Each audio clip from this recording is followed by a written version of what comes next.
We start with questions to Prime Minister Neil Coyle. Number one, please, Mr. Speaker.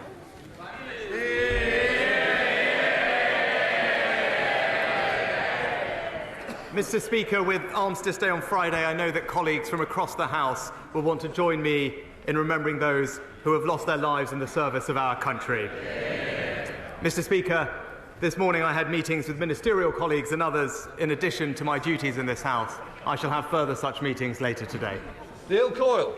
Thank you, Mr. Speaker. The people I serve will, of course, be commemorated in remembrance. Bermondsey was the original home of the poppy factory, providing work for injured veterans of the Great War over 100 years ago. But, Mr. Speaker, COVID restrictions were a necessary, if painful, experience. Across the country, most people made enormous sacrifices, like Charlotte, my constituents, and local councillor Lorraine, unable to see their mums in their final days. These people were betrayed by the Conservatives who parted their way through lockdown,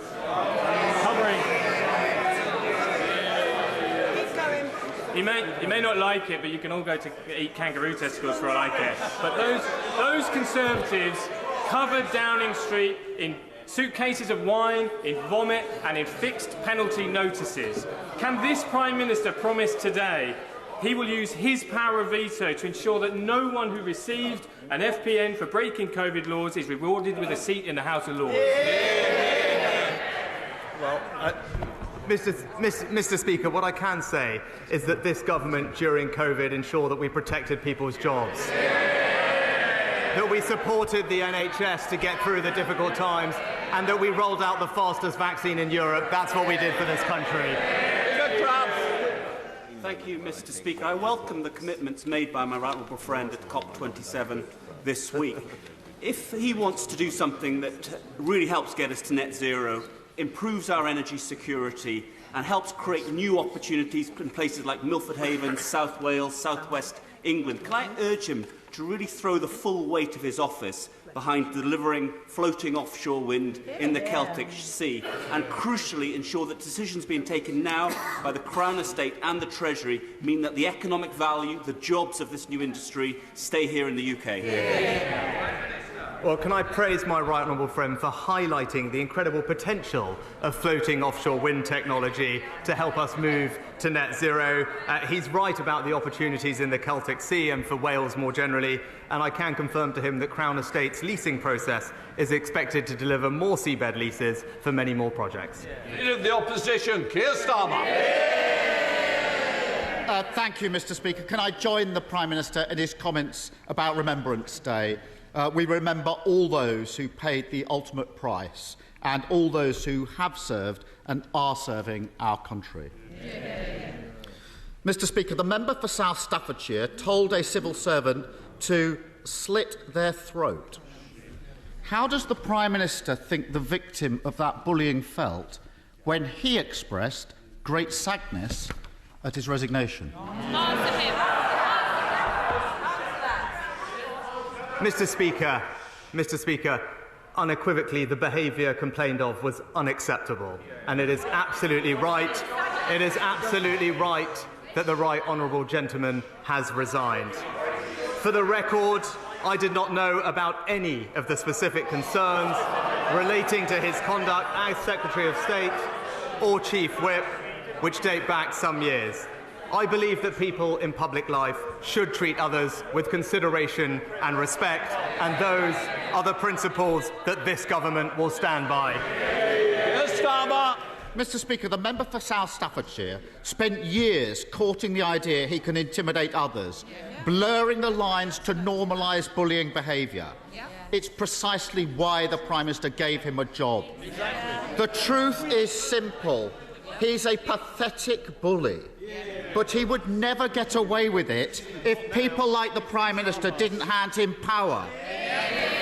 So does he regret his decision to make him a government minister? Mr. Speaker, I obviously regret appointing someone who has had to resign in these circumstances. But I think what the British people would like to know is that when situations like this arise, that they will be dealt with properly. And that's why it is absolutely right that he resigned, and it's why it is absolutely right that there is an investigation to look into these matters properly. I said my government would be characterised by integrity, professionalism and accountability, and it will. Keir Starmer. Mr. Speaker, everyone in the country knows someone like the member for South Staffordshire. A sad middle manager getting off on intimidating those beneath him. But everyone in the country also knows someone like the Prime Minister. The boss who is so weak, so worried the bullies will turn on him, that he hides behind them.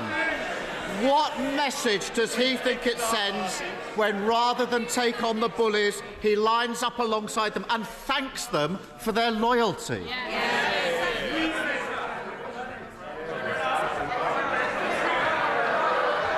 Mr. Speaker, the message that I clearly want to send is that integrity in public life matters. And that is why it is right that the Right Honourable Member has resigned. It is why it is right that there is a rigorous process to examine these issues.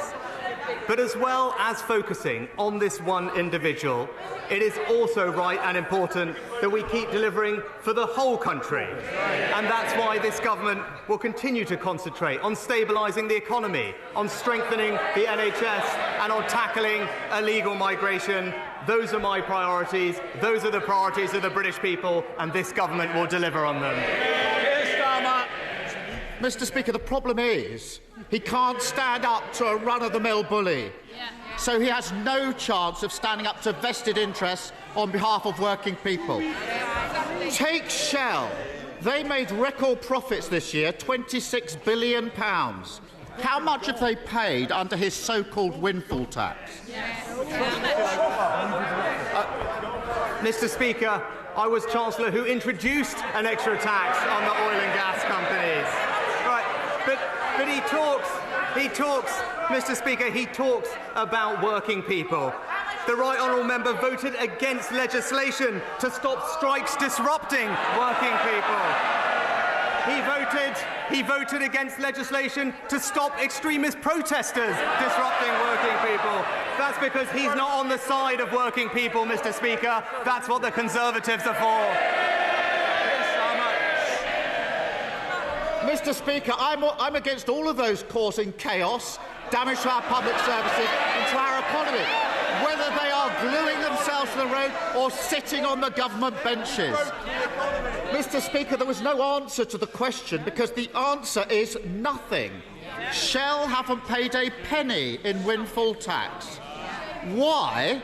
Because for every £1 they spend digging for fossil fuels, he hands them a 90p tax break, and it's costing the taxpayer billions. So will he find a backbone and end his absurd oil and gas giveaway? Well, Mr. Speaker, what the party opposite will never understand is that it's businesses investing that create jobs in this country. Mr. Speaker, we on this side of the House, we understand that. We will support businesses to invest, to create jobs, because that's how we create prosperity, that's how we support strong public services, and that's what you get with a Conservative government. There's only one party that crashed the economy, and they're all sitting there. It's a pattern.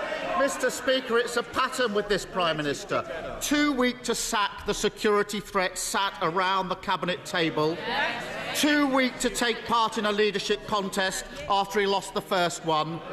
Too weak to stand up for working people. He spent weeks flirting with the climate change deniers in his party, then scuttled off to COP at the last minute. In the budget next week, he'll be too weak to end his oil and gas giveaway, scrap the non-dom tax breaks, and end the farce of taxpayers subsidising private schools. That's what Labour would do, a proper plan for working people. Mr. Speaker, if he can't even stand up to a cartoon bully with a pet spider, if he's too scared to face the public in an election, what chance has he got of running the country? Mr. Speaker, we won't. We want to try and get through on time, and I know some members want to catch my eye. They're not doing a good job so far. Come on, Prime Minister. Mr. Speaker, the honourable gentleman talks about judgment about putting people around the cabinet table. I would just gently remind him he thought the member for Islington North was the right person to look after our security. But, Mr. Speaker, the honourable gentleman, he said a lot today. He said a lot today, but it's clear that he isn't focused on the serious issues that are confronting our country. We're strengthening our economy. He's backing the strikers. We're supporting people with energy bills. He's supporting the protesters. And we're tackling illegal migration. He's opposing every measure. The British people want real leadership on the serious global challenges we face, and that's what they'll get from this government.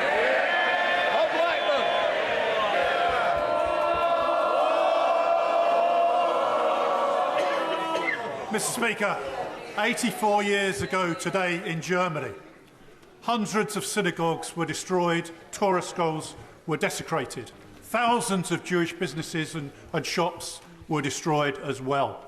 91 Jewish people were murdered, and later 30,000 Jewish men were sent to the concentration camps.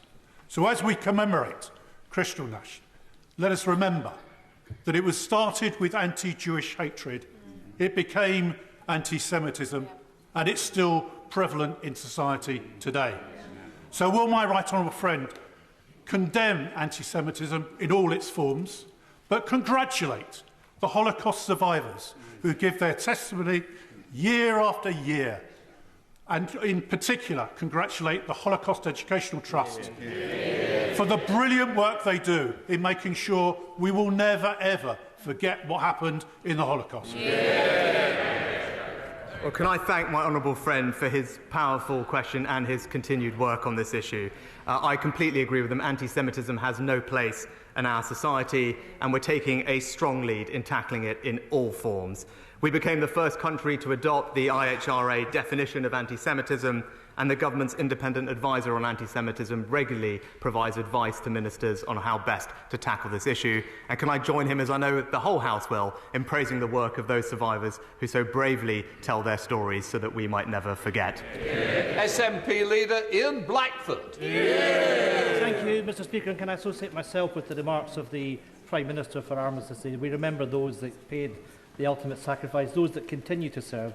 And we should also remember the nuclear test veterans who continue to seek justice for themselves.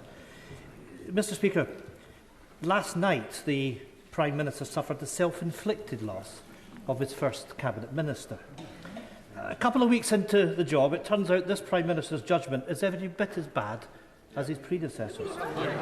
Speaking of which, we now know that his former friend, the former Prime Minister, plans to hand out seats in the House of Lords to at least 4 Tory MPs, including the current Secretary of State for Scotland.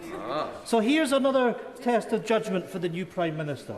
Does he think it right to keep a man in a cabinet who's clearly far more interested in getting his hands on an ermine robe than playing by the rules of Scottish democracy?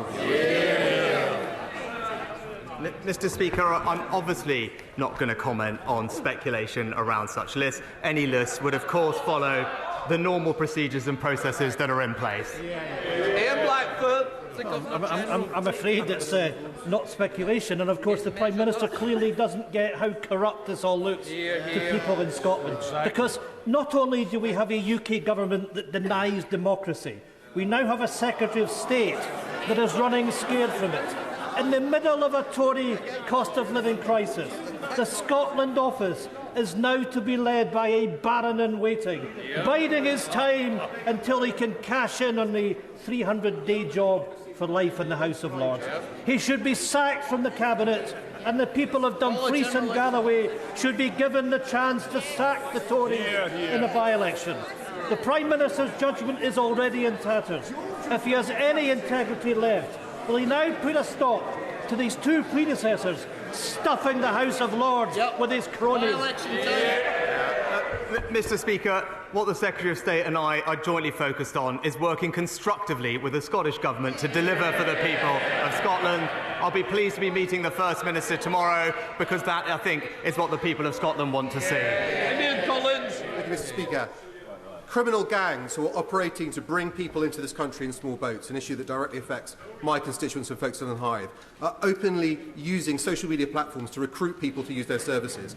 Can my right honourable friend confirm that the online safety bill will require social media platforms to take effective action to remove this content? And is it also the intention of the government to bring the bill back later this month? Well, can I thank my honourable friend for his work in raising awareness of this particular issue? He is absolutely right, and I'm pleased to give him the reassurance that the online safety bill will require platforms to remove and limit the spread of illegal content and activity online. Assisting illegal immigration is listed as a priority bill a priority offence in the bill, and we look forward to bringing it back to the House in due course. Samuel Roberts. The Prime Minister is struggling to rebuild the Tories' ruined economic credibility after his predecessor scorned the Office for Budget Responsibility. But in a Bloomberg interview just last week, his Trade Secretary disputed OBR forecasts that trade will be 15% lower because of Brexit. Britain's economic prospects are worsened by being outside the world's largest trading bloc. That is a fact. So who does he agree with? The OBR or his Tory minister? Well, Mr. Speaker, one of the great opportunities of Brexit is our ability to trade more with countries around the world. And actually, I know the honourable lady will actually want to speak to many of the Welsh farmers who are enjoying selling their lamb to the new markets that we have opened up for them. That's what we'll get on and deliver. Villiers. Mr. Speaker, excessive housing targets are placing greater and greater pressure on councils to approve development which damages our environment. Right. When the Prime Minister came to Finchley over the summer, he said he wanted to abolish those targets. Will he use the Levelling Up Bill report stage to bring forward government amendments to do that? Mr. Speaker, the government is committed to making home ownership a reality for a new generation, and we must build homes in the right places where people want to live and work. But, as the right honourable lady knows, and as I said, I want those decisions to be taken locally, with greater say for local communities rather than distant bureaucrats, and my right honourable friend, the Secretary of State, is happy to sit and meet with her to discuss how best to make this a reality. British Chairman. Mr. Speaker, does the Prime Minister remember back in February when he was Chancellor of the Exchequer, when I informed him that due to his incompetence in that job, the children in my constituency would go to bed that night with no food in their tummy and no heat in their homes? What is he now going to do as Prime Minister to make sure that in every community in our country, children aren't in that situation in this hard winter ahead? Well, Mr. Speaker, the absolute best way to ensure that children do not grow up in poverty, which is something that none of us want to see, is to ensure that they do not grow up in a workless household. And the record under these governments is that 700,000 fewer children are growing up in workless households, and that's because Conservative governments create jobs for people, Mr. Speaker, and that's the best anti-poverty strategy that we have. Mr. Speaker, on Friday I visited a bridging hotel in my constituency that is currently housing 77 Afghan refugees, as local organisations search for permanent accommodation for them following the success of Operation Pitting. Many of the refugees I met held highly skilled jobs back in Afghanistan, including a doctor, international athletes and government ministers. Can the Prime Minister assure the House that our government will do more to support these highly skilled individuals to enter the UK workforce? Well, it's nice to hear from my honourable friend again this week, and I can reassure him that we are completely committed to supporting Afghan refugees into the employment opportunities here in the UK. The Department for Work and Pensions has a full programme in place, and I can also tell him that our Refugee Leads Network brings together refugee organisations and DWP to connect those refugees with employment opportunities, and I look forward to seeing the fruits of that programme with him in the near future. Bradshaw. 5 years ago, the government belatedly launched a review into the security risk posed by handing thousands of mainly wealthy Russian and Chinese nationals so-called golden visas so that they could live in Britain. It also promised to publish the results of that review. Why hasn't it? Well, Mr. Speaker, we did indeed review and indeed end the visa that the honourable gentleman is raising. The Home Office is currently conducting the right way to replace that visa with something that is more sustainable going forward and protects our security interests. I'll be happy to have the Home Secretary write to him with an update on that process. Siobhan Bailey. Thank you, Mr.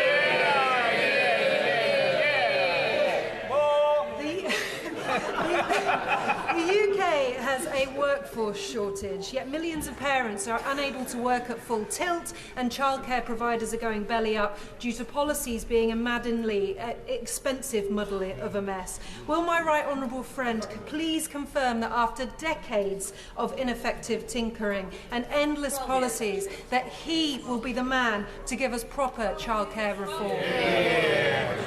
Well, Mr. Speaker, I'm pleased to say we've announced ambitious new plans to improve the cost, the choice and the availability of childcare to benefit hundreds of thousands of parents across the country. This includes measures to increase the number of children that we can look after by each staff member and indeed make it easier for people to become childminders. We'll respond to all of these proposals in very short order. Munira Wilson. Thank you very much, Mr. Speaker. I know the Prime Minister's been very busy failing to stand up to bullies, but in the real world, schools and colleges across the country looking after actual children are struggling to make ends meet. One London head teacher has scrapped plans for mental health counsellors. A head teacher in Twickenham is no longer filling teaching assistant vacancies, whilst another is axing school trips. So, Mr. Speaker, will the Prime Minister give pupils and parents a cast-iron guarantee that in next week's autumn statement there will be no real terms cuts to school and college budgets? Mr. Speaker, we've significantly increased funding going into schools over the next 2 years, but on top of that, it was important to this government to help those children who left behind their education opportunities during the pandemic, which is why we invested £5 billion to helping those children catch up, including unveiling the most comprehensive programme of tutoring that this country has ever seen. And is closing the attainment gap and disproportionately benefiting disadvantaged children, and is something that I know all colleagues will get behind. Thank you, Mr. Speaker. Despite a productive meeting with the Immigration Minister yesterday, the Home Office continues to house over 400 asylum seekers in 2 neighbouring hotels in my constituency. It's clear from my meetings with GPs and Derbyshire Police that this huge influx of people in such a small area is putting local services under immense strain. Before services in Area Wash hit breaking point, will my right honourable friend commit to immediate reduction in asylum seekers concentrated in one place? And will he intervene to set a timetable for the permanent closure of accommodation centres at this location? Well, Mr. Speaker, let me give my honourable friend my absolute cast-iron commitment that we want to get to grips with this problem. The best way to resolve it is to stop criminal gangs profiting from an illegal trade in human lives and the unacceptable rise in channel crossings, which is putting unsustainable pressure on our system and local services. She has my reassurance that the Home Secretary and I are working day and night to resolve this problem, not just to end the use of expensive contingency accommodation, but for more fundamental reform so that we can finally get to grips with this issue, protect our borders and end illegal migration. Butler. Thank you, Mr. Speaker. Mr. Speaker, under the Prime Minister's short premiership, he's had one minister resign and one that urgently needs to be sacked. Can the Prime Minister clarify to the House and the rest of the country when the scheduled programme of integrity, professionalism and accountability will begin? Mr. Speaker, it's precisely because I want a government characterised by integrity, professionalism and accountability that the right honourable gentleman was right to resign, and it's right that we have an independent process. That's the type of government I will lead. When situations like this arise, we will deal with them properly, and that's what we have done. Ian Russell. Thank you, Mr. Speaker.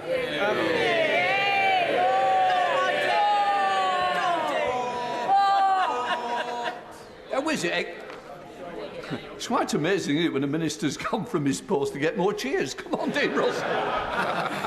Thank you, Mr. Speaker, and thank you to my colleagues. Just like the Prime Minister, I was very fortunate to join the Royal British Legion in becoming a Poppy volunteer recently. I joined colleagues in Abbots Langley, and I was part of Les Bettersey's team. And this week I'll be joining Tony Griffiths and his team in the Tudor ward in Watford. Mr. Speaker, I would like to ask if the Prime Minister will join me in thanking all of the Poppy Appeal volunteers across the country and in my constituency for their work to ensure that we always remember those who have made the ultimate sacrifice. And if the Prime Minister, or perhaps the Minister for Veterans, will also visit Watford to meet our heroic veterans who we owe so much. Thank you. And my honourable friend is a fantastic champion for Watford, and it is a pleasure to join him in thanking the Royal British Legion's Poppy Appeal volunteers, both in Watford and across the country. There is no greater sacrifice than those who lay down their lives in the service of our nation, so I'm proud, as many others are, to support the Poppy Appeal and to honour our veterans. Carl Turner. If the Prime Minister or any member of his many households became unwell, would he start ringing the GP surgery at 8 o'clock each morning to not get an appointment? Would he go off to accident and emergency and wait 12 hours to be seen? Would he call an ambulance which wouldn't come?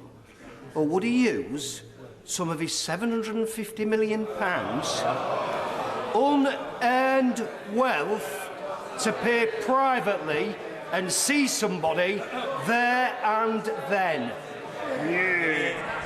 Well, Mr. Speaker, I'm very grateful, and let me put on record my thanks to the fantastic team at the Friarage Hospital in Northallerton who provided excellent care to my family over the years. But the honourable gentleman is right to highlight the issue of people waiting unacceptably long for treatment that they need. That's why we've put record funding into the NHS to help with backlogs and waiting times this winter. It's why the Health Secretary and the Chancellor are discussing how best to deliver the reforms that we need, because I want to make sure that everyone gets the care they need, and we will continue to invest in more doctors, more nurses and more community scans so that we can deliver exactly that. Thank you, Mr. Speaker.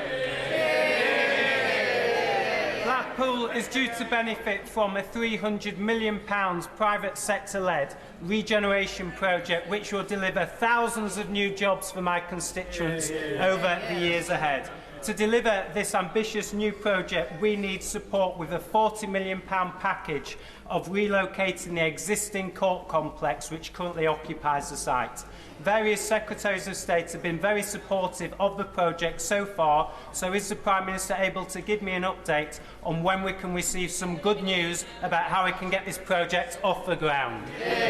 Well, can I join with the honourable member in recognising the importance of the Blackpool Central Regeneration Project to the town's levelling up ambitions. I can tell him that my right honourable friend, the Justice Secretary and Housing Secretary, are in the process of resolving this issue for him and how best we can relocate the court complex. And I can tell him he won't have to wait very long for an update on the plans. Thank you, Mr. Speaker. It is a critical time for our steel industry, hit by massive energy costs and low demand, at a time when we need to support our industry to adapt to build the green technologies that we will need. Does the Prime Minister agree that our sovereign capability and our national security is dependent on a strong UK steel industry? And if so, will the government not sit on its hands? And what is the Prime Minister's plan for steel? Mr. Speaker, I'm proud of our track record. Not only did we support one steel company in South Wales during coronavirus that needed our assistance, which we were pleased to do, we also have provided over £2 billion to support energy-intensive industries, including steel, with high energy bills, and, thanks to the work of my colleagues, removed the tariffs in exporting steel to the United States. But she has my assurance that we will continue to support steel because we recognise its importance to our economy and to our communities up and down the country. Chris Loder. Thank you, Mr. Speaker. Supermarkets such as Morrison's are abusing their dominant market position on fuel, charging up to 20p per litre more in Bridport than other towns in the region, thus preventing West Dorset residents from benefiting from the very unusual reduction in market price these days. Will the Prime Minister agree to meet with me to discuss what action can be taken against these commercial predators who harm our local residents in this way. Well, Mr. Speaker, as Chancellor, I was pleased to cut duty by 5p a litre, the biggest ever cut in fuel duty to help motorists in our country. But I recognise the concerns the honourable gentleman raised. That's why we asked the Competition and Markets Authority to conduct an urgent review of the market. There are some actions to be considered coming out of that review, and I look forward to meeting with him and working with the CMA to explore its recommendations in more detail. Liam Byrne. Thank you, Mr. Speaker. Tomorrow, across my constituency of Hodge Hill, I'll be delivering food bank collection crates because once more our food banks are running out of food. Does the Prime Minister understand the despair my constituents feel that he, as one of the richest men in Britain, is doing so little? They don't like the truth, Mr. Speaker. Does he understand the despair my constituents feel that he is doing so little for the poorest in Britain by refusing to cancel the £3 billion tax break for non-doms who profit from our country but won't make our country their home?